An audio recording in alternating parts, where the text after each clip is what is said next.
Peace. This is Watch for Watch Words Media back at y'all for another round. And Hoop Heads, major breaking news in the NBA as the Houston Rockets have traded for Kevin Durant. In exchange, they send Dillon Brooks and Jalen Green plus a couple draft picks to the Phoenix Suns. And now Kevin Durant is a Houston Rocket. The way that I see this, this doesn't really move the needle for me too much. I mean, it makes them a better team, don't get me wrong. It's definitely an upgrade adding Kevin Durant and not adding Kevin Durant to a team that has Sengun, Thompson. They have that team is gonna be tough. They're gonna be a tough out. But I think, especially after what we witnessed last night and these past couple of weeks, Oklahoma City Thunder just won the championship. They're a young team with pieces that complement each other perfectly, and I don't see them declining anytime soon. I think they're gonna be in trouble as long as they keep that thing intact. They're gonna be trouble for a long time. But I don't think the Houston Rockets. I don't think this move is enough. I don't think their roster is deep enough to compete with OKC, because at the end of the day, that is the measuring stick. You have to be able to compete with OKC, and I don't think that they're deep enough. I don't think they can match up with OKC. I think right now, they are a better team, but truthfully, man, I'm not impressed with Kevin Durant. I lost all confidence with Kevin Durant. Kevin Durant, right now, the name is an attraction, but let's face it. Let's not get caught up in the name.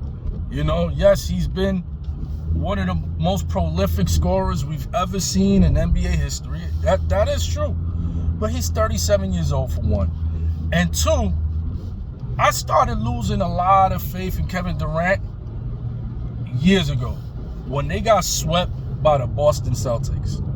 When the Brooklyn Nets, you had Kyrie Irving and Kevin Durant on one team, and they got swept by the Boston Celtics. And not only swept, they got swept by the Boston Celtics that didn't even win the championship. They got swept to the Celtics that didn't have Drew Holiday or Porzingis.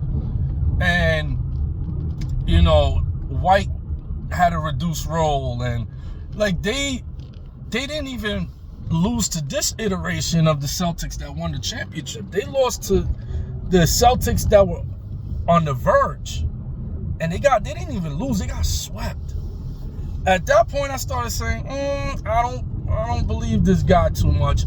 But I said, okay, maybe it was just a bad matchup, bad series. But now, for me, the ultimate tipping point is the fact that Kevin Durant couldn't even make it to the play-in. He couldn't even make a 10 seed in the West with playing alongside with guys like Devin Booker. You know what I'm saying? They had a decent squad over there in Phoenix, and you couldn't even make a play-in? Nah, I don't believe you. You need more people. It ain't adding up for me. I don't think it's enough to get Houston over the hump. Again, I think it makes them a better team, but Kevin Durant's not a leader, man. He's not a leader. He's not an alpha. He's not a number one. He's a number one scorer, but he's not a leader. He's not the guy that could take you to the top. He's never been that. He has never got it done by himself. He's never got it done being the main guy. It's what it is. He rode the coattails of Steph Curry and the Golden State Warriors. He joined a team that was already a dynasty in order to win. And after that, he hasn't done anything. And he's had good teams.